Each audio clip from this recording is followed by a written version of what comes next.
Queridos hermanos y hermanas, la primera lectura de hoy nos habla de la alianza que Dios estrechó con el pueblo de Israel, una relación difícil, marcada por la contraposición entre el amor fiel y la misericordia del Señor y la infidelidad y el pecado del pueblo.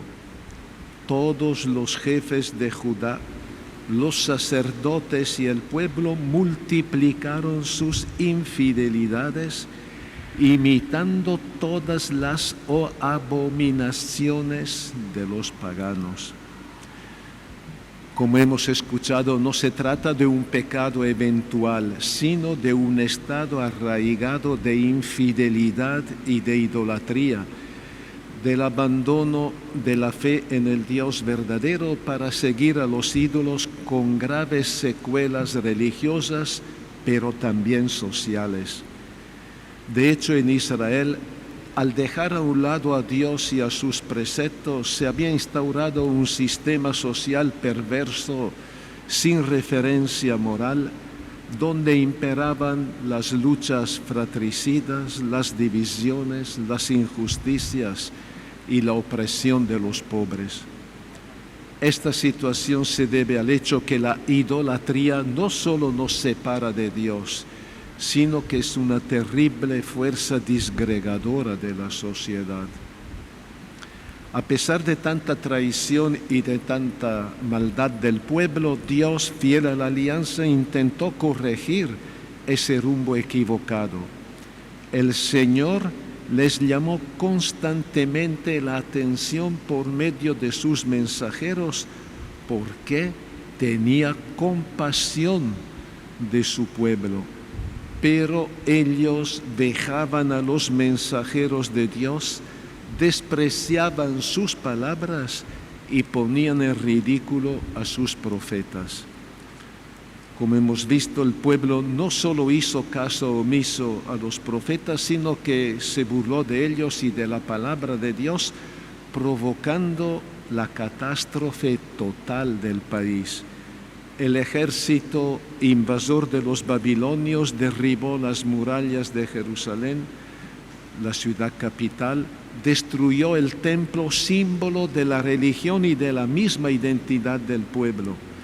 Sembró desolación y muerte por todo el país y deportó en esclavitud a los supervivientes.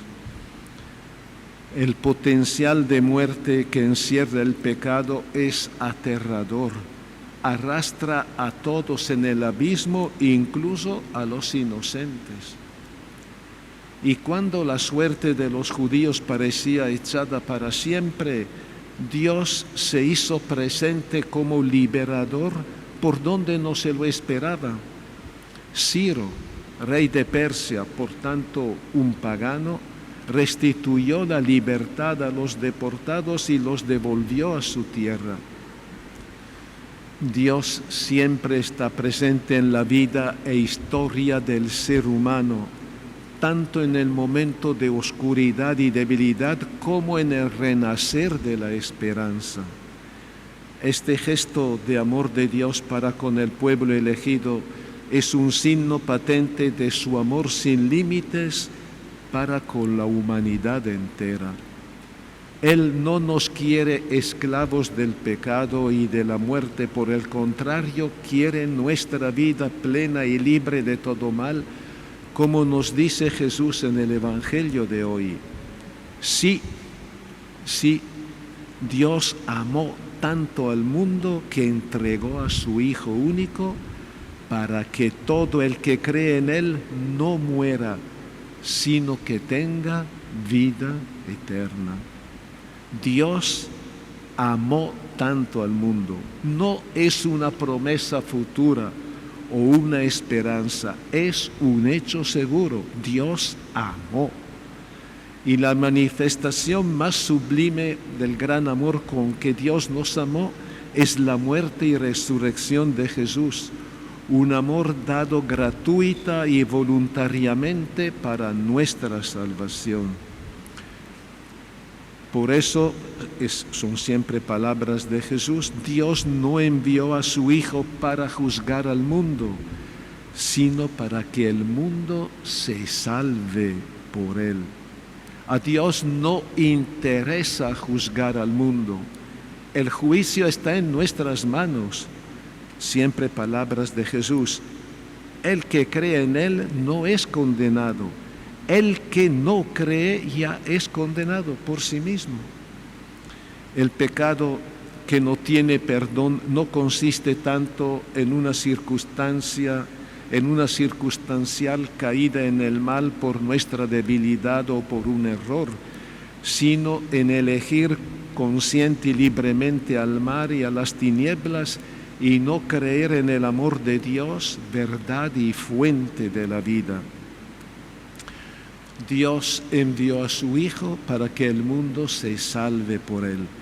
Lo único que Dios quiere es nuestra salvación, demostración clara del amor que nos tiene. Nosotros a menudo nos olvidamos que toda nuestra vida está sumergida en el amor infinito de Dios y que nosotros no somos cristianos porque amamos a Dios.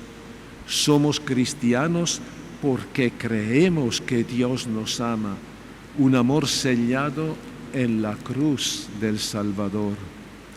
Y salvar es conservar todo lo bueno, lo bello que hemos experimentado en nuestra vida, todos nuestros gestos de amor, por pequeños y escondidos que fueran.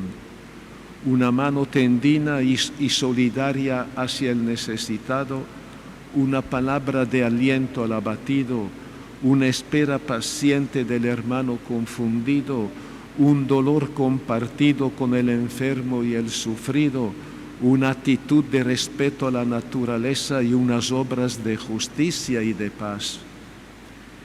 Es necesario que el Hijo del Hombre sea levantado en alto para que todos los que creen en Él tengan vida eterna.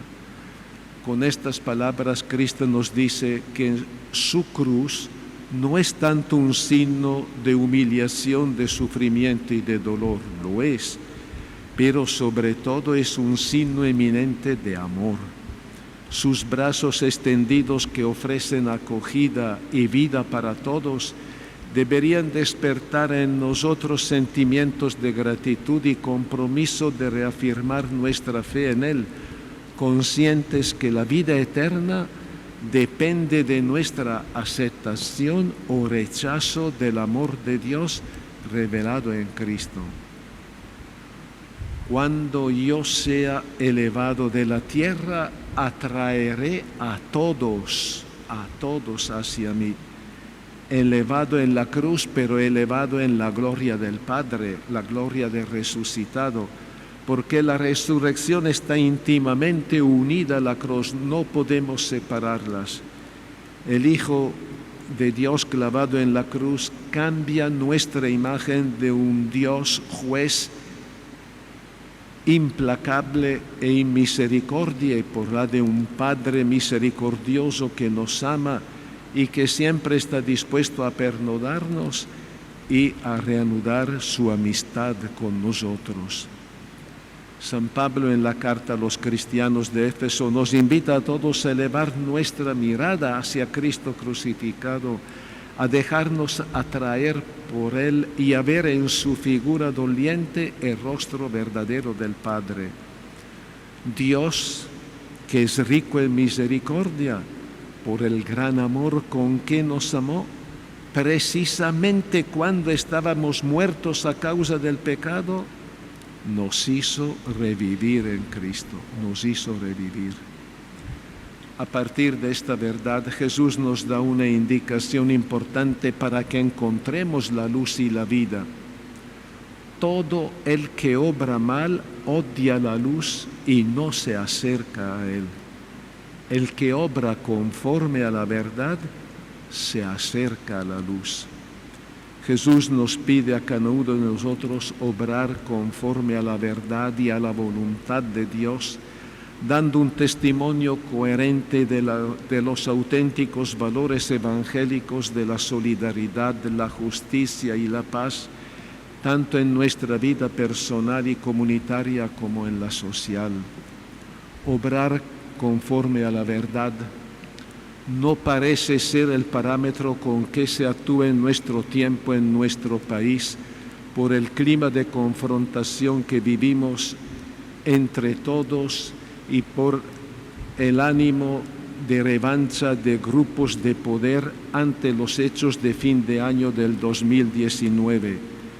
Se pretende tachar de golpista al pueblo y a sus representantes que defendieron al voto ciudadano y a la democracia, mientras que se presentan como víctimas a los autores del fraude. Los obispos de Bolivia, preocupados por esta situación de tensión, hemos hecho público ayer un comunicado, lo escucharemos al final de la misa, con ese título: La democracia exige respeto de los derechos humanos.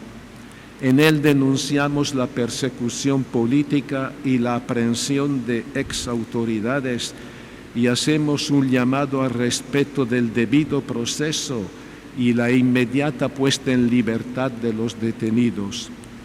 También invitamos a los poderes del Estado plurinacional a desistir del control total del poder, de la revancha y de la persecución. Un gobierno elegido democráticamente debe obrar conforme a la verdad, afianzar la institucionalidad democrática y el respeto de la dignidad y derechos de cada persona, preservar la salud y la vida de los ciudadanos, construir un país reconciliado, unido y en paz sobre las bases de la justicia y el bien común. Que el Señor nos guíe a todos y nos conceda obrar conforme a la verdad. A todos y cada uno de nosotros obremos conforme a la verdad. Acerquémonos a la luz y reavivemos la esperanza de día de paz y fraternidad. Amén.